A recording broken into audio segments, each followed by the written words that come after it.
Smoking causes cancer. Smoking kills. புகைப்பிடித்தல் புற்றுநோயை உண்டாக்கும் மற்றும் உயிரை கொல்லும். Consumption of alcohol is injurious to health. மது அருந்துதல் உடல்நலத்திற்கு கேடு. Subscriber real life incident inspired by subscribers. இந்த சந்தாதாரர்களின் உண்மை சம்பவம் உங்களால் உருவாக்கப்பட்டவை.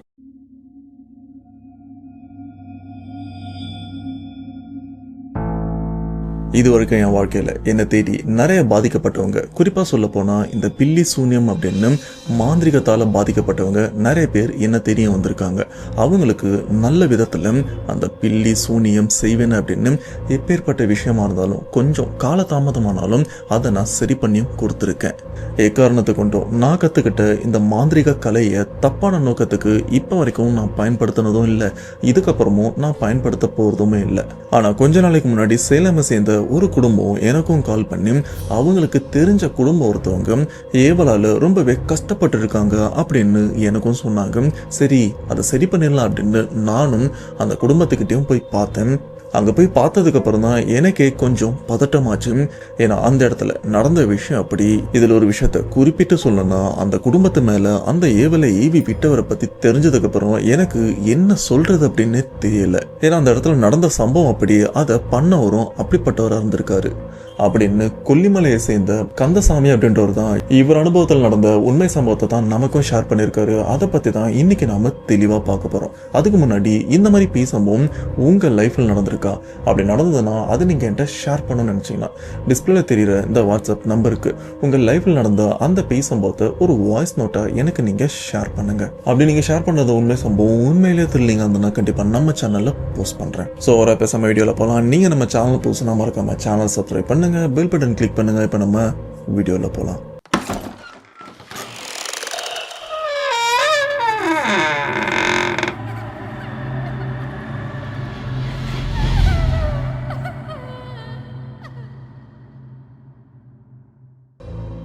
இந்த உண்மை சம்பவத்தை நாம ஷேர் பண்ண சப்ஸ்கிரைபர், இவரோட நேம் கந்தசாமி. இவர் கொல்லிமலையை சேர்ந்தவர்.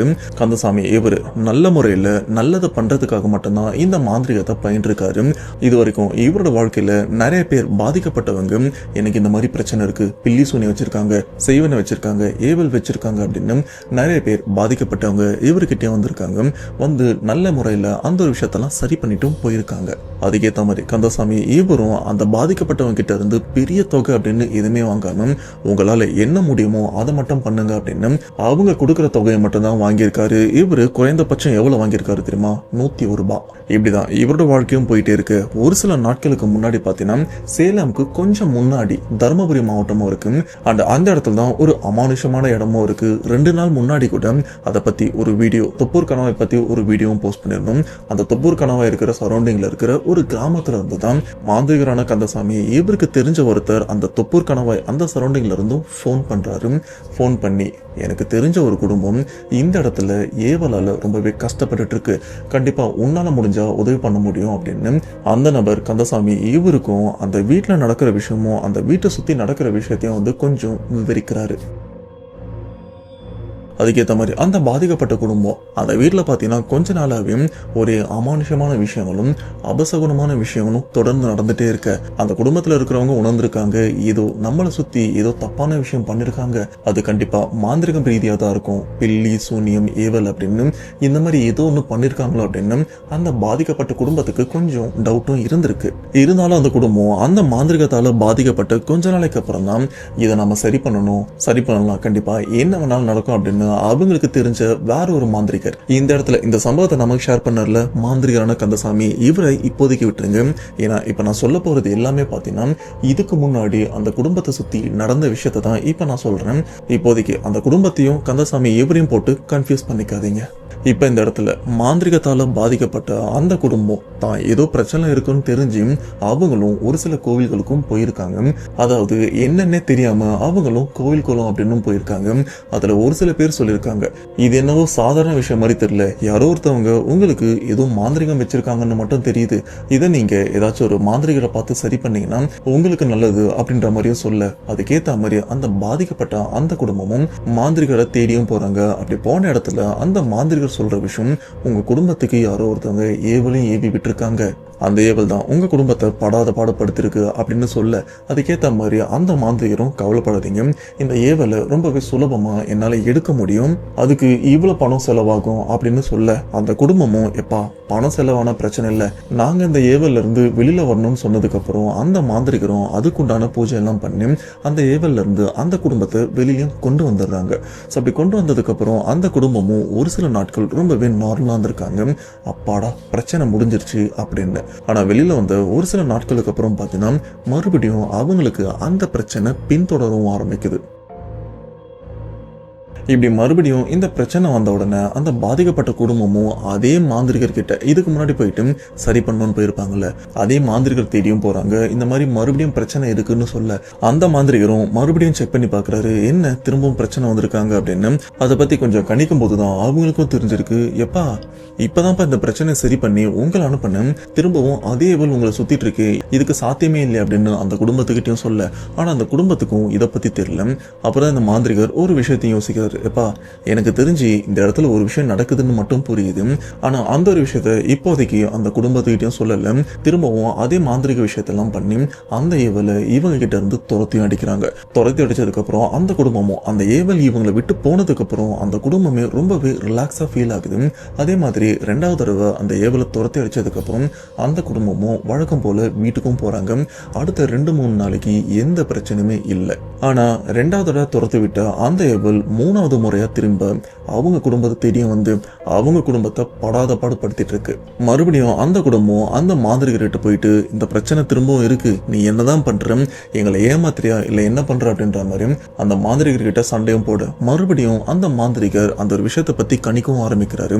அப்பதான் அவருக்கும் ஒரு விஷயம் புரிய வருது. ஆல்ரெடி அந்த மாந்திரிகருக்கு இந்த ஒரு விஷயத்துல சின்னதா டவுட் இருந்திருக்கும், இந்த ஏவல் எப்படி திரும்ப இவங்க வீட்டுக்கு, அதாவது இந்த குடும்பத்தை திரும்ப அடிக்குது அப்படின்ற மாதிரி. அது என்னன்னு பாத்தீங்கன்னா, இந்த இடத்துல அந்த மாந்திரிகர் அந்த ஏவலை கட்டுப்படுத்தி இவங்க குடும்பத்தை விட்டு விரட்டி அடிச்சாலும் திரும்பவும் யாரோ ஒருத்தவங்க அந்த ஏவலை இவங்க குடும்பத்து மேல ஈவியும் விடுறாங்க.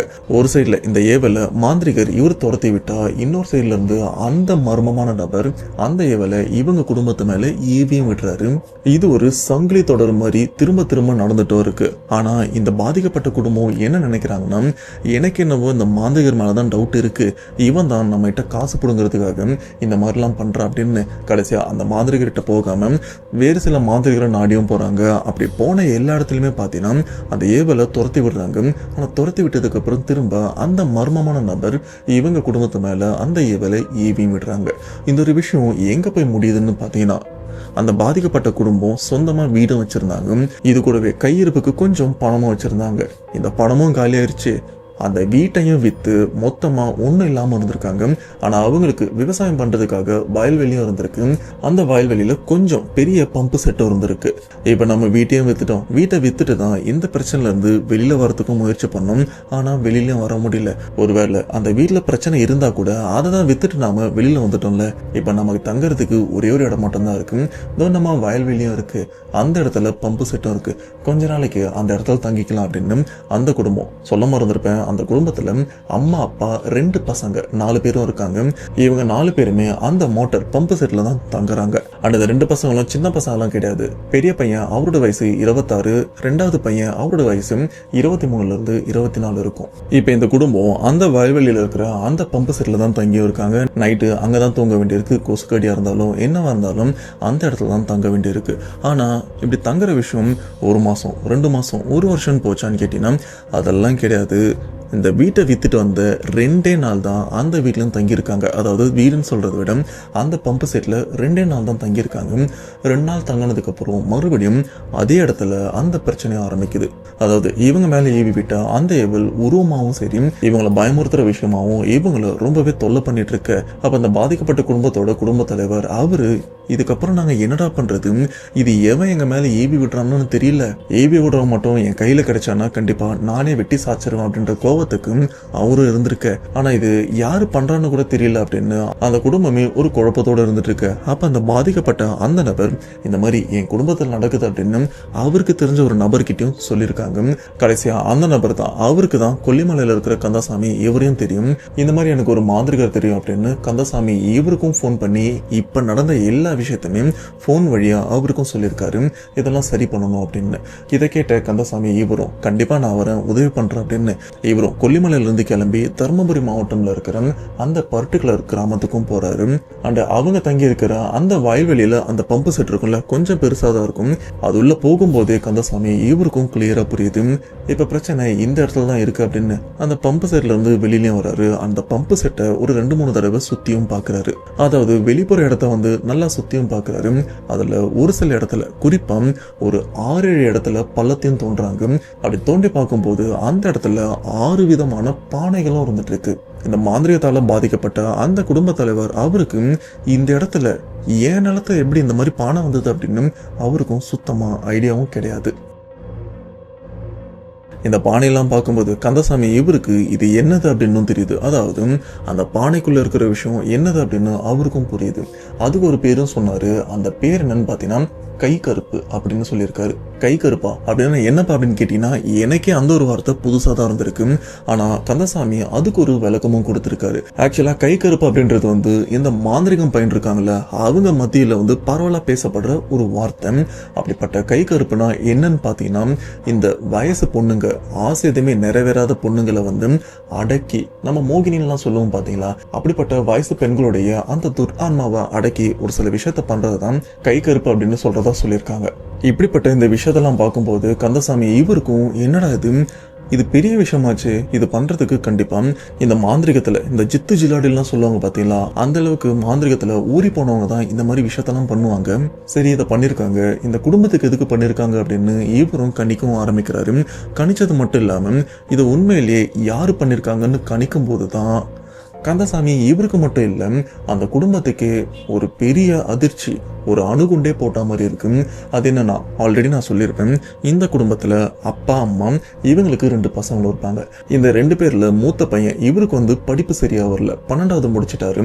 12வது முடிச்சதுக்கு அப்புறம் நான் அப்பா கூடவே விவசாயம் பாக்குறேன், அதான் நம்ம நிலம் இருக்குல்ல, நான் விவசாயம் பாக்குறேன் அப்படின்னு அப்பா கூட விவசாயத்துல இறங்கிட்டாரு. ஆனா 2வது பையன் இவரும் ஓரளவுக்கு படிச்சுட்டு தான் இருந்திருக்காரு. படிச்சது மட்டும் இல்லாம மொபைல்லாம் அதிகமா யூஸ் பண்ணுவாரு. அதில் யூடியூப் அப்படின்ற ஒரு விஷயத்த வந்து அதிகமா பார்த்துட்டு வந்திருக்காரு.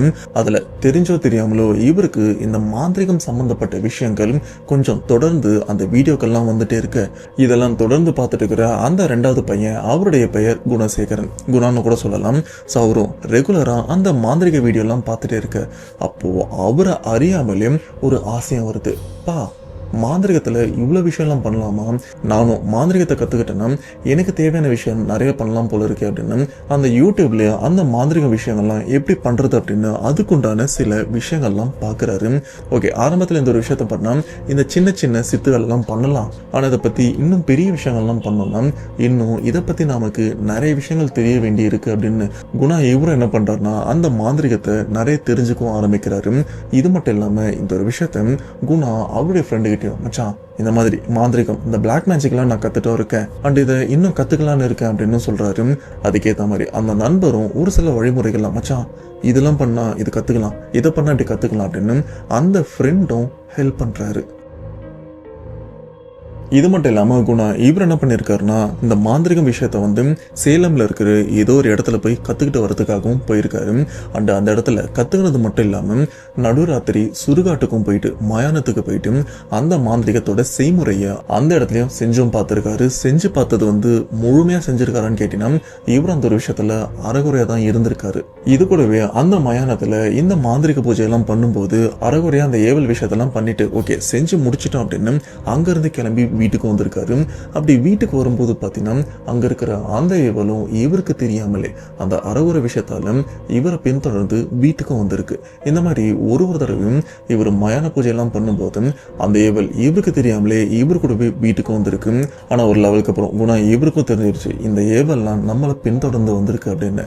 அப்படி பின்தொடர்ந்து வந்த அந்த ஏவல்லாம் இவரு கட்டுப்படுத்தி வச்சு அந்த பானைக்குள்ளெல்லாம் அடைச்சு வைக்கிறாரு. அப்படி அடைச்சு வச்ச அந்த பானையை தான் இவங்க வீட்டை சுத்தியும் புதைச்சும் வச்சிருக்காரு.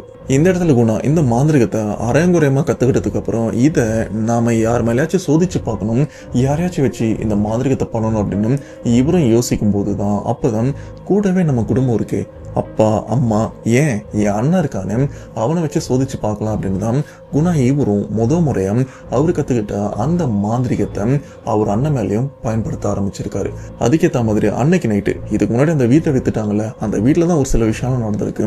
அன்னைக்கு ஒரு நாள் நைட்டு, அதாவது இது எல்லாமே பார்த்தீங்கன்னா அந்த வீடு விற்கிறதுக்கு முன்னாடி நடந்த விஷயம். இப்போ அந்த வீட்டில் தான் தூங்கிட்டு இருக்காங்க. அப்படி தூங்கிட்டு இருக்கும்போது நடுராத்திரியில் எழுந்திரிச்ச குணா இவர் என்ன பண்றாருன்னா, இதை என் அண்ணன் மேலே தான் பயன்படுத்தி பார்க்கணும் அப்படின்னு. அந்த சமயத்துல அண்ணன் இவருக்கும் கொஞ்சம் அடிப்பட்ட இடத்துல ரத்தமும் கசிஞ்சிருக்கும். அந்த ரத்தத்தை சரி பண்ற அப்படின்னு குணா இவரும் அந்த ரத்தத்தை கொஞ்சம் சேகரிச்சு வச்சிருக்காரு. ஏன்னா ரத்தத்தை வச்சு பண்ணா இன்னும் பவரா இருக்கும் அப்படின்னு. அப்படி சேகரிச்சு வச்ச அந்த ரத்தத்தை இரவோடு இரவா மயானத்துக்கு எடுத்துட்டு போயிட்டு அந்த இடத்துல இந்த ஏவலை ஏவி விடுறதுக்கான விஷயத்தெல்லாம் பண்ணி விட்டுறாரு. ஃபர்ஸ்ட் அவங்க அண்ணன் மேலதான் இந்த ஏவலையும் ஏவி விட்டுருக்காரு. அண்ணன் அதனால படாதப்பட்டிருக்காரு. ஓகே, சக்சஸ் ஆயிருச்சு. அடுத்து யார் மேல பயன்படுத்தலாம் அப்படின்னும் போது பெத்தவங்கன்னு கூட பார்க்காம அவங்க அம்மா அப்பா இவங்க 2 பேருக்குமே அன்னைக்கு அடிபடுற மாதிரி ஏதோ ஒரு விஷயத்தெல்லாம் பண்ணி வச்சு அதுக்கேற்ற மாதிரி அம்மா அப்பா அவங்களுக்கும் அடிப்பட்ட இடத்துல ரத்தமும் வந்திருக்கு. அந்த ரத்தத்தை மறுபடியும் தொடச்சி விடுறன்ற பேர்ல கொஞ்சம் சேகரிச்சு அதை வழக்கம் போல மயானத்துக்கு எடுத்து போயிட்டு அப்பா அம்மா மேலேயே அந்த ஏவலை ஏவி விட்டுருக்காரு குணா இவரு. இதனாலதான் அந்த குடும்பம் பலவிதமான இன்னல்களை சந்திக்கவும் நேரிட்டு இருக்கு. இதுல ஒரு விஷயத்த குறிப்பிட்டு சொல்லணும்னா, அந்த ஏவலால அந்த குடும்பம் மட்டும் அந்த சமயம் பாதிக்கப்படல, அக்கம் பக்கத்துல இருக்கிற ஒரு சில பேர் கூட அந்த விஷயத்தால லைட்டா பாதிக்கப்பட்டிருக்காங்க. அது என்னன்னு பாத்தீங்கன்னா, ஆரம்ப கட்ட நிலைமையில இந்த குடும்பம் எந்த மாந்திரிகளையும் தேடி போகாத அந்த சமயத்துல பாத்தீங்கன்னா அவங்க வீட்டுல இந்த பிணவாடை, அதுவும் அழுகி போன பிணவாடை பயங்கரமா அடிக்கவும் ஆரம்பிச்சிருக்கு. இந்த நாத்தம் இவங்களுக்கு மட்டும் இல்ல, அக்கம் பக்கத்துல இருக்கிற குடும்பத்துக்கும் அடிக்கவும் ஆரம்பிச்சிருக்கு. இது கூடவே இந்த உருவ நடமாட்டம் இந்த வீட்டை சுத்தி நடக்கிற மாதிரியும் இதை அக்கம் பக்கத்துல இருக்கிறவங்க எல்லாம் பார்த்து பயந்தும் இருக்காங்க. இந்த வீட்டுல இருந்து தான் இந்த கெட்ட வாடை அடிக்குது, இந்த வீட்டுல ஏதோ பிரச்சனை இருக்குன்றதுனாலதான் அக்கம் பக்கத்துல இருக்கிறவங்க எல்லாம் சண்டை போட்டு, ஏமா வீட்டை காலி பண்ணிட்டு போங்க, இல்லைன்னா வித்துட்டு போங்க அப்படின்னு அவங்க கூட பிரச்சனை பண்ணவும் ஆரம்பிச்சிருக்காங்க. இதனால்தான் அந்த குடும்பம், பாதிக்கப்பட்ட அந்த குடும்பம் ஆரம்ப கட்டத்துல ஒரு மாதிரியை பார்த்திருக்காங்க. அதான் அந்த மாதிரிகள் எடுக்க இந்த சைட்ல அவங்க பையன் வைக்க அப்படின்னு இந்த ஒரு விஷயம் ரிப்பீட்டா நடந்துட்டும் இருக்கு. அந்த பாதிக்கப்பட்ட குடும்பம் இவன் ஏதோ ஃப்ராடு போல இருக்கு, ஏமாத்திரம் அப்படின்னு வேறு சில மாந்திரிகரை நிறைய பேர் தேடி போனாங்கன்னு சொன்ன பார்த்தீங்களா, அப்படி வேறு சில மாந்திரிகளும் தேடி போயிருக்காங்க. அதுலயும் ஒரு சில மாந்திரிகர் இந்த பிரச்சனையில இருந்து இவங்களை காப்பாத்துறேன்னு காசை பிடுங்கிட்டு தான் விட்டுருக்காங்க. சில பேர் இவங்களை காப்பாத்தி விடுறேன் அப்படின்னு அந்த ஏவல் கிட்ட பயங்கரமா அடி வாங்கி தலை தெரிக்க ஓடுனதாகவும் சொல்லப்படுது. இப்படி பல மாந்திரிகர்கிட்ட இவங்களும் போயிட்டு பல லட்சங்களை இவங்களும் இழந்திருக்காங்க. கடைசியா ஃபேஸ்புக்கில் ஒரு மாந்திரிகரையும் பார்த்துருக்காங்க. சரி, இந்த ஆளாச்சு இந்த ஒரு விஷயத்துலேருந்து நம்மளை காப்பாற்றோம் அப்படின்னு அந்த ஃபேஸ்புக்கில் பார்த்து அந்த மாந்திரிகரை தொடர்பு கொண்டு அவர்கிட்டையும் நடந்த விஷயத்தையும் சொல்லியிருக்காங்க. இதை கேட்ட அந்த மாந்திரிகர், சரி இதை வச்சு பல்காக ஒரு அமௌண்ட் பார்க்கலாம் அப்படின்னு அந்த குடும்பத்துக்கிட்ட ஒரு சில லட்சங்கள் அதுக்காகவும் காசு வாங்கியிருக்காரு. வாங்கினது மட்டும் இல்லாமல் இந்த பிரச்சனையிலேருந்து இவங்க சரி பண்ணி விடுறேன் அப்படின்னு அவரோட மாந்திரிகத்தை பயன்படுத்தி ஆல்ரெடி ஓரளவுக்கு பிரச்சனையில் இருந்தால் அந்த குடும்பத்தை இன்னும் பிரச்சனையில் போய் விழுங்க அப்படின்னு பாலும் கிணத்துல தள்ளி விடுற மாதிரி அந்த குடும்பத்தை இன்னும் பிரச்சனை இருக்கிற மாதிரியும் தள்ளி விட்டுறாரு. அதுக்கு காரணம் அந்த ஃபேஸ்புக்கில் இருக்கிற அந்த மாந்திரிகர் அவரும் அரையங்குறையமாக தான் அந்த மாந்திரிகத்தை கற்று வச்சிருந்திருக்காரு. ஆனால் அந்த மாந்திரிகர் காசெல்லாம் வாங்கிட்டு இந்த குடும்பத்தை இன்னும் கஷ்டத்தில் தள்ளிட்டு ஆளு அப்ஸ்காண்ட் ஆகிட்டு இருக்காரு. இதனாலே அந்த குடும்பம் ரொம்ப இதனால்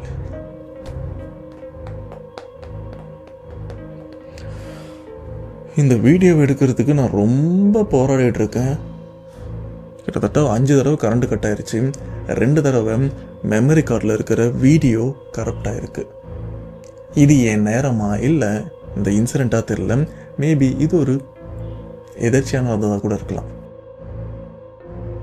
கடைசியா இவங்களுக்கும் கடன் தான் வந்து சேருது. இது மட்டும் இல்லாம அக்கம் பக்கத்துல இருக்கிறவங்களாம் சண்டை போடவும் ஆரம்பிக்கிறாங்க, உங்களால எங்களுக்கும் பிரச்சனை வருது அப்படின்னு. இதனாலதான் இவங்களும் அந்த வீட்டை வித்துட்டு இவங்க நிலத்துல இருக்கிற அந்த பம்ப் செட்லயும் வந்து தங்கியிருந்தாங்க. ஆனா அங்க தங்கினதுக்கு அப்புறம் கூட இவங்க அந்த பிரச்சனை விடல. அதுக்கு காரணம் அப்ப வரைக்கும் அவங்களுக்கு தெரியாது, இது எல்லாமே நம்ம பையன் தான் இந்த மாந்திரிகத்தை கத்து வச்சுட்டு இதை எங்கேயாச்சும் பயன்படுத்தி பார்க்கணுமே அப்படின்னு தான் குடும்பத்தை மேலே பயன்படுத்தலாம் அப்படின்னு அப்ப வரைக்கும் அவங்களுக்கும் தெரியாது. இப்படி எல்லா விஷயமும் தெரிஞ்சதுக்கு அப்புறம் இந்த குடும்பம் குடும்பம் ரொம்பவே கஷ்டப்படுது. தான் சொந்த பையனை இந்த மாதிரி விஷயம் பண்றான் அப்படின்னு போதும் அவங்களால அந்த இடத்துல பேசக்கூட வார்த்தையும் இல்லை. இதுக்கப்புறம் கந்தசாமி இவரும் டைரக்டா குணா அவர்கிட்டையும் கேட்கிறாரு, தம்பி எதுக்குப்பா இப்படிலாம் பண்றேன், சரி பண்ணி எதுக்கும் குடும்பத்து மேலே ஏவி விட்டுருக்கு அப்படின்னு கேட்க, அப்ப கந்தசாமி சொல்ற விஷயம், ஐயோ அண்ணா இந்த மாதிரி விஷயத்த நான் பண்ணல, நான் இந்த மாந்திரிகத்தை கத்துக்கிட்டேன், அதன் மூலியமா ஒரு சில விஷயம்லாம் பண்ணேன், ஆனா என் குடும்பத்து மேலாம் அதை பண்ணல அப்படின்னு அவரும் எதுவுமே நடக்காத மாதிரி பேசும்போதுதான் கந்தசாமிக்கு ஒரு சின்ன டவுட் இருக்கு. ஒருவேளை உண்மையிலே இந்த ஒரு விஷயம் இவன் தான் பண்றானா, இல்ல இவனுக்குள்ள ஏதாச்சும் ஆட்டி படைச்சும் இந்த ஒரு விஷயத்த பண்ண வைக்குது அப்படின்னு இவருக்கும் சின்னதா டவுட் இருந்திருக்கு. ஆனா அதை முதல்ல கன்ஃபார்ம் பண்ணல, அதுக்காக அன்னைக்கு அந்த ஏரியாவில் தான் தங்கி இருக்காரு. ஏன்னா எப்பவுமே இந்த வீட்டில் இருக்கிறவங்க சொல்லுவாங்க, என் பையன் நைட்டு 7 மணிக்கு மேல வீட்டுல தங்க மாட்டான், ஏதாச்சும் ஒரு ரீசன் சொல்லிட்டு வெளியில போயிடுவான்னு சொல்லியிருப்பாங்கல்ல. அப்படி அவன் வெளியில போயிட்டு என்ன பண்றான்னு தெரிஞ்சுக்கிறதுக்காக கந்தசாமி இவரும் காத்துட்டு இருக்காரு. அதுக்கேற்ற மாதிரி அந்த 7 மணி ஆகும்போது பாத்தீங்கன்னா குணா இவரும் நார்மலா இருந்தாரு, குணாவா தான் இருந்தாரு. ஆனா அந்த 7 மணி ஆனதுக்கு அப்புறம் அவருடைய நடவடிக்கையில பல மாற்றங்களும் இருந்திருக்கு. அதே மாதிரி வீட்டில் ஏதோ ரீசன் சொல்லிட்டு வெளியிலையும் கிளம்புறாரு. அப்படி கிளம்புனவர் அவங்க வீட்டில இருந்து ரொம்ப தள்ளி இருக்கிற ஒரு மயானத்தில் போயிட்டு ஏதேதோ விஷயங்கள்லாம் பண்றாரு. சொல்ல போனா அந்த மாந்திரிகரான கந்தசாமி இவங்க தலைமுறையா பார்த்தீங்கன்னா இந்த மாந்திரிகத்தில் தான் இருந்துட்டு இருக்காங்க. ஆனா அன்னைக்கு குணா இவர் போயிட்டு அந்த இடத்துல பண்ற அந்த மாந்திரிக விஷயத்தெல்லாம் பார்க்கும்போது கந்தசாமி இவருக்கே கொஞ்சம் பயம் வந்துருது. என்னடா இவன் இந்த மாதிரி விஷயம்லாம் பண்றான் அப்படின்னு.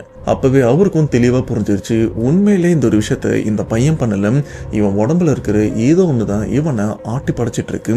பகல்ல நார்மலா குணாவா இருக்கான், நைட் ஆனாதான் இவன் இந்த மாந்திரிகரா மாறுறான். ஃபர்ஸ்ட் அது என்னன்னு நாம கண்டுபிடிக்கணும் அப்படின்னு அவரும் யோசிக்கிறாரு.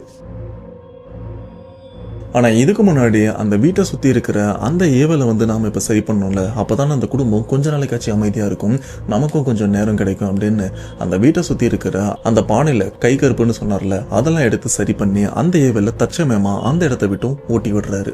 இப்படி தற்காலிகமா அந்த ஏவலை அடக்குனதுக்கு அப்புறம் கந்தசாமி இவரும் பகல் நேரத்துல அந்த ஊர்லயும் இருக்க மாட்டாரு, இரவு நேரத்துக்கு மட்டும்தான் அந்த ஊருக்கும் வருவாரு. ஏன்னா அவங்க பையன் பாதிக்கப்பட்டிருக்காருல, அந்த குடும்பத்துக்கு இவங்க பையன் நைட் டைம்ல இந்த ஒரு விஷயம் பண்றான் அப்படின்லாம் தெரியாது, ஆனா அவங்க பையன் தான் அப்படின்னு கன்ஃபார்ம் ஆயிருச்சு. ஸோ கந்தசாமி இவரும் டெய்லி நைட் டைம்ல அவன் என்னெல்லாம் பண்றான் அப்படின்னு எல்லா விஷயமும் தெரிஞ்சுக்கிறாரு. அப்பதான் கந்தசாமி இவருக்கு ஒரு விஷயம் புரிய வருது, இந்த குடும்பத்தை சுத்தி 6 விதமான பானை, 6 கை கருப்பு கிடையாது, கிட்டத்தட்ட 11 இருக்கு. ஏன்னா இவன் எப்பப்பெல்லாம் அந்த சுடுகாட்டுக்கு போறானோ அப்பப்பெல்லாம் அந்த ஏவல் அடைச்சிட்டு வந்து இவங்க வீட்டு முன்னாடி தான் புதைச்சு வைக்கிறான் அப்படின்னு இவருக்கும் தெரிஞ்சதுக்கு அப்புறம் புதைச்சு வச்ச அந்த மத்த 5 பானைகள்லாம் எங்க இருக்கு அப்படின்னு தேடி அதை எல்லாத்தையுமே எடுத்துறாரு. கடைசியா அந்த வீட்டை சுத்தி மொத்தமா 11 பானை இருந்திருக்கு. இப்ப அதை எல்லாத்தையுமே எடுத்து அதை அழிக்கல, அதை தற்காலிகமா தான் இவரும் கட்டுப்படுத்தி வச்சிருக்காரு. ஏன்னா இவர் இதை அழிச்சாருன்னா திரும்ப அந்த பையன் அங்க போயிட்டு புதுசா ஒரு பானை எடுத்துட்டு வருவான். ஸோ இந்த ஒரு விஷயம் ஒரு சங்கிலி தொடர் மாதிரி நடந்துட்டு தான் இருக்கும். இப்ப கடைசியா தான் கந்தசாமி இவருக்கும் புரிய வருது, உண்மையிலே இந்த பையன் உடம்புல ஏதோ ஒண்ணு ஆக்கிரமிச்சு எவனை ஆட்டி படைச்சிட்டு இருக்குல்ல, அது யாருன்ற விவரமும் இவருக்கும் இப்பதான் புரிஞ்சதுக்கு அப்புறம் இவரே கொஞ்சம் திகச்சு போறாரு. காரணம் என்னன்னு பாத்தீங்கன்னா குணா இவர ஒரு ஆன்மா கட்டுப்படுத்தியும் வச்சிருக்கு. அந்த ஆன்மா உயிரோடு இருக்கும்போது மனுஷனா தான் வந்திருக்கும். அந்த மனுஷன் ஒரு மாந்திரிகராகவும் இருந்திருக்கான். அந்த மாந்திரிகன் இந்த பழம் தின்னு கொட்டை போட்டவங்கன்னு சொல்லுவாங்க பாத்தீங்களா, இந்த மாந்திரிகத்துல ஜித்து ஜில்லாடி அப்படின்லாம், அந்த மாதிரி தான் அந்த மாந்திரிகரும் ஒரு காலத்துல வந்திருக்காரு. ஆனா அந்த மாந்திரிகர் பாத்தீங்கன்னா ஃபுல் அண்ட் ஃபுல் இந்த மாந்திரிகத்தை கெட்ட விஷயத்துக்காக மட்டும்தான் பயன்படுத்துவாரு. ஒருத்தங்கிட்ட பணம் இருந்ததுன்னா அந்த பணத்தை அப்படி இல்லாம பண்றது, ஒருத்தவன் நல்லவனா இருந்தானா அவனை கெட்டவனா மாத்துறது, இந்த மாதிரி இந்த மாந்திரிகத்தை கெட்ட விஷயத்துக்காக மட்டும்தான் பயன்படுத்துவாரு. நிறைய பேர் அவரை தேடி கெட்ட விஷயத்துக்காக தான் வருவாரு. நல்லா பணம் வாங்கிட்டு மாந்திரிகத்தை அந்த நபர் மேல கெட்டதை தான் ஏவியும் விடுவாரு. அப்படிதான் அந்த மாந்திரிகரோட வாழ்க்கையும் போயிட்டே இருக்கு. இதனால பாதிக்கப்பட்ட நிறைய பேர், இவனால் தான் என் வாழ்க்கை போச்சு, இவனால் தான் நான் இப்படி வந்துட்டேன் அப்படின்னு நிறைய பேர் கடைசியில் இவன் தான் வச்சிருக்கான்னு தெரிஞ்சதுக்கு அப்புறம் என்ன பண்ணிருக்கானா ரொம்பவே கோவப்பட்டு அவரை தேடி கொல்லாம விட மாட்டான்டா அப்படின்னு ஒரு சில கும்பலே தேடி வந்திருக்கு. இதனால அந்த மாந்திரிகர் பயந்திருக்காரு. பயந்தது மட்டும் இல்லாம மத்தவன் கையால என் உயிர் போகிறத விட என் கையாலே என் உயிர் போகட்டும் அப்படின்னு அன்னைக்கு அவங்க வராங்கன்ற விஷயம் தெரிஞ்சதுக்கு அப்புறம் அவர் தங்கி இருக்கிற வீட்டுக்குள்ள இருந்துட்டு வீட்டை பூட்டிக்கிட்டு உள்ள சாதாரணமா சாப்பிடவும் ஆரம்பிக்கிறாரு. ஆனா அப்படி சாப்பிடுற அந்த ஒரு உணவே அவருக்கு கடைசி உணவாகவும் மாற ஆரம்பிக்குது. ஏன்னா அந்த உணவுல நஞ்சு விஷத்தையும் கலந்து வச்சிருக்காரு. கலந்து வச்சுட்டு அந்த விஷ சாப்பாடை சாப்பிட்டுதான் அந்த வீட்டுக்குள்ளே இறந்தும் போறாரு. ஆனா பொதுவா இந்த மாதிரி மாந்திரிகர் இறந்து போகும்போது ஒரு விதமான கோவத்தோட தான் இறந்தும் போவாங்க. அண்ட் இறந்து போகிறதுக்கு முன்னாடி ஒரு சில விஷயங்கள்லாம் பண்ணிட்டு தான் இறந்தும் போவாங்க. அதே மாதிரிதான் இவரும் பண்ணி வச்சிருக்காரு. அது என்னன்னு பார்த்தீங்கன்னா, என்னோட வந்த இந்த மாந்திரிகம் எனக்கும் சரி இந்த மாந்திரிகத்துக்கும் சரி அழிவுன்றதே கிடையாது. என் உடலுக்கு மட்டும்தான் அழிவுன்னு ஒன்று இருக்கும். என் ஆன்மாக்கும் சரி நான் கற்று வச்சுக்கிட்ட இந்த மாந்திரிகத்துக்கும் சரி அழிவே இருக்காது. அது என்னைக்குமே உயிரோட தான் இருக்கும். இது மட்டும் இல்லாமல் என்னுடைய வித்தை என் மாந்திரிக கலை உயிர் பெற்றும் வரும். ஆனால் என்னோட மாந்திரிக கலை ஒருத்தவனை போய் சேரும். அப்படி சேர்ற அந்த நபருக்கு அந்த மாந்திரிக கலையை வைக்க மட்டும்தான் தெரியுமே தவிர அந்த மாந்திரிகத்தை திருப்பி எடுக்கிற திறன், திருப்பி எடுக்கிற முறை அவனுக்கு தெரியாம தான் இருக்கும் அப்படின்ற மாதிரி ஒரு சில விஷயங்கள்லாம் பண்ணிட்டும் போறாரு. அப்படி பண்ணி வச்சிருக்காருன்னு சொல்றதை விட அது ஒரு குறிப்பாகவும் ரெடி பண்ணி வச்சிருக்காரு. இப்படி எல்லாத்தையுமே ரெடி பண்ணி வச்சுட்டு தான் அந்த மாந்திரிகரும் இறந்தும் போறாரு. ஆனா அந்த மாந்திரிகர் அந்த விதமா இறந்து போயிட்டு அவரு அந்த குறிப்பெல்லாம் விட்டுட்டு போயிருக்காரு அப்படின்ற ஒரு விஷயம் குணா இவருக்கும் தெரிய வருது. எப்படி தெரிய வருது அப்படின்னு பாத்தீங்கன்னா, குணா அவருடைய நண்பர்கிட்ட மச்சான் இந்த மாதிரி நான் மாந்திரிகம்லாம் கத்துக்கிறேன் அப்படின்னு சொல்லும்போது அந்த நண்பரும் ஒரு சில வழிமுறை, மச்சான் இந்த விஷயத்த பண்ணு, இது நீ கத்துக்கலாம், இந்த விஷயத்த பண்ணு நீ கத்துக்கலாம் அப்படின்னு அந்த நண்பர் ஒரு சில விஷயங்கள்லாம் சொன்னதா நான் ஆரம்பத்திலே சொல்லியிருப்பேன். அது வேற எதுவுமே இல்லை, இந்த குறிப்பு பத்தி தான். ஏன்னா குணா இவருடைய ஊர்ல இருந்து பக்கத்து ஊர்ல தான் அந்த மாந்திரிகம் வந்திருக்காரு. அங்கதான் இறந்தும் போயிருக்காரு. அந்த ஏரியாவை சேர்ந்தவர் தான் குணாவோட ஃப்ரெண்டும். அந்த ஃப்ரெண்டுக்கு நல்லாவே தெரிஞ்சிருக்கு, எங்க ஊர்ல இந்த மாதிரி ஒரு மாந்திரிகம் இருந்திருக்காரு, இந்த பிளாக் மேஜிக்கை கெட்ட விஷயத்துக்காக பயன்படுத்திருக்காரு, இதனாலையும் மக்கள் தேடி அவர் அடிக்க வர அவரும் சூசைட் பண்ணி இறந்தும் போயிருக்காரு. ஆனா அவருடைய குறிப்பு இன்னும் இருக்கிறதா சொல்லப்படுது. அப்படி உண்மையிலே அது இருந்ததுன்னா அது என் ஃப்ரெண்டுக்கு யூஸ் ஆகட்டுமே அப்படின்னு அந்த நண்பர் தான் குணா இவர்கிட்டையும் சொல்லியிருக்காரு. இது மட்டும் இல்லாம அந்த மாந்திரிகர் இறந்ததுக்கு அப்புறம் அவருடைய பிணத்தை சாதாரணமா எங்க ஊர் சுடுகாட்டுல புதைச்சு வைக்கலடா, அது எங்க ஊர் ஏரிக்கிட்ட தான் புதைச்சு வச்சிருக்காங்க, அங்க போனா உனக்கு ஏதாச்சும் ஐடியா கிடைக்கும்னு சொன்னதுனால குணா இவர் என்ன பண்றாருன்னா இரவோட இரவா, ஏன்னா ஆரம்ப கட்ட காலத்துல குணா இவரு எந்த விதமான ஆன்மாவும் பொசஸ் பண்ணல. அப்ப இவருக்கு இந்த மாந்திரிகத்தை கத்துக்கணும் அப்படின்ற ஒரு வெறி மட்டும்தான் இருந்திருக்கு. இதனாலே குணா இவர் என்ன பண்றாருன்னா அந்த ஏரி கிட்ட போயிட்டு அந்த மாந்திரிகவாதியோட பிணத்தை எங்க புதைச்சு வச்சிருக்காங்க அப்படின்னு தேடி இவர் அறியாமலே அந்த இடத்துல பள்ளமும் தோண்டி இருக்காரு. தோண்டது மட்டும் இல்லாம அந்த இடத்துல அந்த மாந்திரிகரோட மொத்த பொருட்களையும் வச்சுதான் புதைச்சு வச்சிருக்காங்க. அதுல இந்த குறிப்பெல்லாம் இருந்திருக்கு. அதுல ரொம்பவே தெளிவா இருந்திருக்கு, இந்த ஒரு விஷயம்லாம் பண்ணணும், இதெல்லாம் பண்ணணும் அப்படின்னு. அதுக்கு முன்னாடி என்ன நீ குருவா ஏத்துக்கணும்னா நீ இந்த ஒரு விஷயத்த பண்ணணும் அப்படின்ற மாதிரி அந்த குறிப்பிலும் போட்டிருக்கு. அது என்னன்னு பாத்தீங்கன்னா, இந்த கருப்பு மை கண்ணுக்கெல்லாம் வைப்பாங்க பாத்தீங்களா, மை, அந்த மை எடுத்து இப்ப இறந்து போய் புதைச்ச வெறும் எலும்பு மட்டும் இருக்கிற அந்த மாந்திரிகவாதி அவருடைய மண்ட ஓட்டுல அந்த மைய வச்சு, அதாவது அந்த மண்ட ஓட்டோட நெத்தில அந்த மைய வச்சு அந்த மண்ட ஓட்டை அப்படி எடுத்து அந்த மண்ட ஓட்டுல இருக்கிற அந்த மை இவரு நெத்தில படுற மாதிரி இப்படி வச்சு எடுத்தா எப்படி இருக்கும், அந்த மாதிரி விஷயத்த பண்ணணும் அப்படின்ற மாதிரி அந்த குறிப்பிலையும் போட்டிருக்கு. இதுல ஹைலைட் என்னன்னா, இது எல்லாத்தையுமே குணா இவரும் பண்ணியிருக்காரு. ஆனா அப்ப வரைக்கும் குணா இவருக்கு தெரியாது இதெல்லாம் பண்ணா இந்த மாந்திரிகவாதி என்ன பொசஸ் பண்ணிடுவாரு அப்படின்ற ஒரு விஷயம். ஸோ இதெல்லாம் தெரியாம பண்ணதுக்கு அப்புறம் அந்த மாந்திரிகவாதி ஒரு உடல் தேடியும் இருந்திருக்காரு, உடலும் இப்ப கிடைச்சிருச்சு. ஸோ இரவோட இரவா தான் இந்த மாதிரி விஷயத்த அந்த மாந்திரிகவாதியும் பண்ணியிருக்காரு. பகல் நேரத்துல குணா இவரும் எதுவுமே தெரியாத மாதிரி அவங்க வீட்டுக்கு உதவி பண்றதா இருக்கட்டும், அவரோட வேலையை பார்க்கறதா இருக்கட்டும், இந்த மாதிரி விஷயத்தெல்லாம் பண்ணிட்டு வந்திருக்காரு. இப்போ முழு விவரமும் கந்தசாமி இவருக்கும் புரிஞ்சிருச்சு, இந்த பிரச்சனை எங்கேருந்து ஆரம்பிச்சிருக்கு, இப்போ எதை நோக்கி போய்கிட்டு இருக்கு அப்படின்ற மாதிரி. ஸோ கந்தசாமி இவரும் அந்த பிரச்சனைல இருந்து அந்த குடும்பத்தை வெளியில கொண்டு வரதுக்கும் ட்ரை பண்ணிட்டு இருக்காரு. அப்படி முயற்சி பண்ணிட்டு இருக்கும்போது அதுல ஒரு நாள் கந்தசாமி இவரே இறந்து போற சிச்சுவேஷனே வந்திருக்கும் போல இருக்கு. ஏன்னா அந்த பையன் உடம்புல இருக்கிற அந்த ஆன்மா, மாந்திரியருடைய அந்த ஆன்மா எதிர்பார்க்காத நிறைய விஷயங்களை அந்த இடத்துல பண்ணிட்டு இருந்ததும் சொல்லப்படுது. அதுல ஏதோ ஒண்ணு கந்தசாமி இவரை தாக்கவும் முயற்சி பண்ணிருக்கு. ஆனா இப்போ கந்தசாமி இவர் உயிரோடு இருக்கிறதுக்கு ஒரே காரணம் இவர் கத்து வச்சிருக்க அந்த நல்ல முறையிலான மாந்திரிகம் தான் இவரோட உயிரையும் காப்பாத்திருக்கு. சரி, இப்ப அதெல்லாம் சரி பண்ணனா கொஞ்சமாச்சும் செலவு பண்ணி ஆகணும் அப்படின்னு அந்த குடும்பத்திட்டையும் சொல்ல என்ன வேணும் அப்படின்னு கேட்டிருக்காங்க. எனக்கு ஒன்றும் இல்லை, எனக்கு இப்போதைக்கு 6 ஆடு வேணும், ஏன்னா இதை வச்சு நான் ஒரு சில விஷயங்கள்லாம் பண்ண வேண்டியிருக்கு. அண்ட் நீங்க எனக்கு பணமா காசு எதுவுமே தர வேண்டாம், இன்கேஸ் உங்களால முடிஞ்சதுன்னா தாங்க, அதை விட்டுட்டு இவ்வளவு கொடுங்க அவ்வளவு கொடுங்கலாம் நான் சொல்ல மாட்டேன், உங்களால முடிஞ்சா கொடுங்க, இல்லைன்னா வேண்டாம் அப்படின்ற மாதிரி கந்தசாமி இவரும் சிம்பிளா முடிச்சிருக்காரு. இப்ப இந்த சைட்ல குணா இவர் இதுக்கு முன்னாடி 11 பானை எடுத்து சரி பண்ணாங்க பாத்தீங்களா, அது இல்லாம கிட்டத்தட்ட 12 குடுவைகளையும் ரெடி பண்ணி வச்சிருக்காரு. ஒரு நாள் இரவு அந்த குடுவை எடுத்துட்டு போயிட்டு ஒரு விதமான மாந்திரிகத்தையும் பண்ணிட்டும் இருக்காரு. அதோட வெளிப்பாடு ரொம்பவே பயங்கரமா இருந்ததும் கந்தசாமி இவரும் சொல்லியிருக்காரு, நான் என்ன எதுன்னு இருந்து கேட்டேன். ஆனா அவர் அந்த சாமி அதை சொல்றதுக்கு முன் வரல. இப்ப கந்தசாமி இவர் என்ன பண்ணியிருக்காருன்னா அந்த 6 ஆட்டை பலி கொடுத்து அதன் மூலியமா அந்த 12 குடுவை இருக்கிற இடத்த கண்டுபிடிச்சு அதையும் எடுத்து இது கூடவே கடற்கரை ஏதாச்சும் ஒரு பக்கம் போயிட்டு அங்க ஒரு சில நிவர்த்தி பூஜை ஏதோ ஒன்று சொன்னாரு. அதெல்லாம் பண்ணிட்டு அந்த கடல்ல இருந்து கொஞ்சம் தண்ணியை கலெக்ட் பண்ணிட்டும் வரணும். அப்படி கடல் தண்ணி எடுத்துட்டு வந்தது மட்டும் இல்லாம அந்த ஊர்ல ஒரு 7 கிணத்துல இருந்து தண்ணி எடுக்கணும். அதை வச்சு ஒரு சில பூஜைகள்லாம் பண்ண வேண்டியிருக்கு அப்படின்னு சொல்லியிருக்காரு. இப்ப அந்த பூஜையை அந்த பாதிக்கப்பட்ட குணா அவர் வச்சுதான் பண்ண வேண்டியிருக்கு. கடைசியா பெரும் போராட்டத்துக்கு அப்புறம் அதெல்லாம் பண்ணி முடிச்சதுக்கு அப்புறம் தான் குணா அவரும் கொஞ்சம் சுய நினைவுக்கும் வராரு, கொஞ்சம் நார்மல் ஆகுறாரு. சாயங்காலம் 7 மணிக்கு மேல ஒரு மாதிரி நடந்துப்பார்ல, அதாவது அந்த மாந்திரிகவாதியோட ஆன்மா இவரை ஆக்கிரமிக்கும்ல, அந்த மாதிரி விஷயம் இப்போ நடக்காமலும் இருந்துட்டு இருக்கு. சொல்ல போனா இப்போ அந்த குடும்பம் அந்த பிரச்சனைல இருந்து வெளியில வந்து இப்பதான் கொஞ்சமாச்சு வாய் விட்டு சிரிக்கவும் ஆரம்பிச்சிருக்காங்க. ஏன்னா அந்த அளவுக்கு கிட்டத்தட்ட 7 மாசமும் அந்த பிரச்சனை அவங்க குடும்பத்தை போட்டு வாட்டி எடுத்திருக்கு. அதுக்கு காரணம் அவங்க பையன்தான். அண்ட் இந்த இடத்துல முழு பொறுப்பு 100% முழு பொறுப்பு முழு தப்பு யாரை சேர்ந்ததுன்னா குணா இவரை தான் சேர்ந்ததா இருக்கு. ஏன்னா ஆரம்பத்துல இவர் அந்த மாந்திரிகத்தை கத்துக்கணும்னு தான் போயிருக்காரு.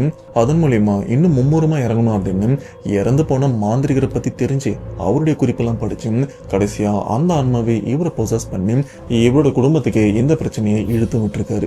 எப்பவுமே கெட்டதுன்னு ஒண்ணு இருந்தா நல்லதுன்னு ஒண்ணு இருக்கும்னு சொல்லுவாங்க பாத்தீங்களா, அதே மாதிரிதான் இந்த இடத்துல கெட்டதுக்காக பயன்படுத்திட்டு இருந்த அந்த மாந்திரிகர் இந்த சைட்ல நல்லதுக்காகவே பயன்படுத்திட்டு இருந்த இந்த மாந்திரிகத்தால அதை கடைசியா முறியடிக்கப்பட்டிருக்கு. ஆனா இப்போ கந்தசாமியான மாந்திரிகர் அந்த குடும்பத்து மேல ஒரு கண்ணு தான் வச்சிட்டு இருக்காரு. ஏன்னா திரும்பவும் பிரச்சனை ஏதாச்சும் வந்ததுன்னா கண்டிப்பா அந்த குடும்பத்துக்கு நம்ம தேவை இருக்கும் அப்படின்ற மாதிரி தான். அண்ட் இன்கேஸ் இந்த இடத்துல இந்த மாந்திரிகரோட டீட்டெயில் உங்களுக்கு வேணும்னா பர்சனலா என்ன கான்டாக்ட் பண்ணுங்க. அண்ட் இது பெய்டு ப்ரொமோஷனும் அவர்கிட்ட நான் காசு வாங்கிட்டு இதெல்லாம் பண்றேன்னு அப்படின்லாம் இல்லை. நிறைய பேர் என்கிட்ட மாந்திரியோட நம்பர் வேணும் அப்படின்னு கேட்டிருக்கீங்க. நான் குறிப்பிட்டு சொல்லிடுறேன், இவரு கெட்டதுக்காக இந்த ஒரு விஷயத்த பண்ண மாட்டாரு. இன்கேஸ் இந்த மாந்திரிகத்தோட பிரச்சனைல நீங்க மாட்டிருந்தீங்கன்னா அதுல இருந்து காப்பாத்து வரே தவிர வேற ஒரு குடும்பத்துக்கு அந்த மாந்திரிகத்தை ஏவி விடுற வேலை பண்ண மாட்டாரு. அதை கிளியரா சொல்லிடுறேன். அண்ட் நானும் வீடியோலயே வெளிப்படையா சொல்லிடுறேன், அவரும் உங்ககிட்ட இருந்து பெரிய விதமான தொகை அப்படின்னு எதுவும் வாங்க மாட்டாரு. இன்கேஸ் உங்களுக்கு அவரோட நம்பர் வேணும்னு நினைச்சீங்கன்னா டிஸ்கிரிப்ஷன்ல என்னுடைய வாட்ஸ்அப் நம்பர் இருக்கு, எனக்கு ஒரு மெசேஜ் பண்ணீங்கன்னா கண்டிப்பா நம்ம சப்ஸ்கிரைபர்ஸ் ஆன உங்களுக்கு நான் ஷேர் பண்றேன். அவ்வளோதான் மக்களே, சம்பவம் இந்த சம்பவம் உங்களுக்கு பிடிச்சிருக்கும்னு நம்புறேன். இந்த இடத்துல ஒரு விஷயத்த நான் குறிப்பிட்டு சொல்லணும். இன்கேஸ் யாராச்சும் ஒருத்தவங்க இந்த மாந்திரிகத்தை கத்துக்கணும்னு நினைச்சீங்கன்னா முறையா ஒரு குருவை பார்த்து முறையா பயிற்சி எடுத்து அதை கத்துக்குவாங்க. இந்த இன்டர்நெட்டை பார்த்து இதை பார்த்து கத்துக்கிறான் அப்படின்னு இதெல்லாம் பண்ணீங்கன்னா அது விபரீதத்தில் தான் போய் முடியும். ஏன்னா அதுக்குண்டான பல உதாரணங்களை நம்ம இதுக்கு முன்னாடி நிறைய சம்பவங்களை பார்த்துருக்கோம். அதோட வரிசையில தான் இந்த சம்பவமும் இப்போ முடிஞ்சிருக்கு. ஸோ இதுக்கப்புறம் என்ன எதுன்றது நீங்க தான் முடிவெடுக்கணும். அண்ட் இந்த சம்பவத்தை பத்தி உங்களோட தாட் என்னன்றது மறக்காம கமெண்ட் பாக்ஸ்ல மென்ஷன் பண்ணுங்க. அப்படியே நம்ம back to the event channel உங்க ஃப்ரெண்ட்ஸ் அண்ட் ஃபேமிலிக்கு மறக்காம ஷேர் பண்ணுங்க. ஸோ நெக்ஸ்ட் ஒரு இன்ட்ரெஸ்டிங்கான வீடியோல கண்டிப்பா உங்களை நான் மீட் பண்றேன். அதுவரை உங்களிடம் இந்த விடை பொறுத்து உங்கள் நான் பாய்.